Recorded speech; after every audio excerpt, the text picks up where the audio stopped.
जय गुरु जी, शुक्राना गुरु जी, लख लख शुक्राना गुरु महाराज, शुक्राना multilingual and Suresh uncle for giving this opportunity, ये मौका देने का।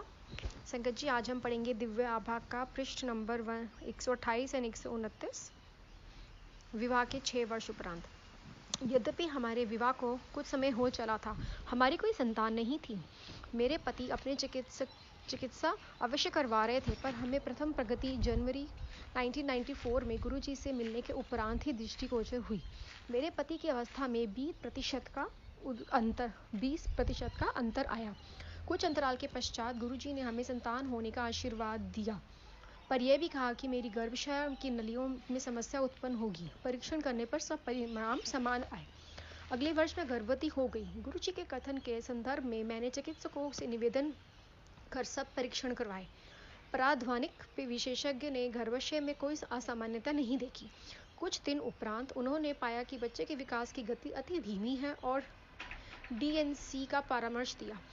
इसके 10 दिन बाद मेरे उदर में अत्यधिक दर्द के कारण जब मुझे मेरी चिकित्सिका के पास ले जाया गया तो परीक्षण में पता चला कि भ्रूण नली में बढ़ गया है।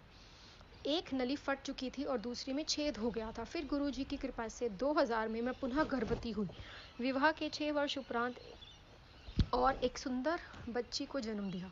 मेरी पीड़ा प्रातः 5 बजे आरंभ हो गई थी और उपराह तक पूर्ण पीड़ा में होने के बाद भी जब बच्ची सीधी नहीं हुई थी तो यह शल्यक्रिया करवाने की परिस्थिति उत्पन्न हो गई थी। यह भी पता लगा कि गर्भनाल रज्जु शिशु के गले में फंसा हुआ था। गुरुजी से प्रश्न करने पर उन्होंने प्रतीक्षा करने को कहा। रात्रि 9 बजे शिशु ने पलटी मारी और मुझे समान प्रसव हुआ।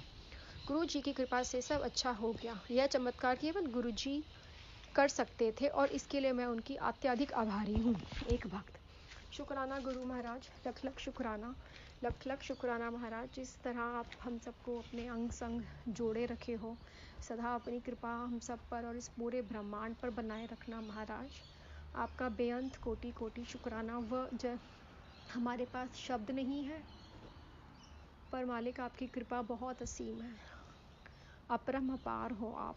जय गुरु जी, शुक्राना गुरु जी, लख लख शुक्राना मालिक।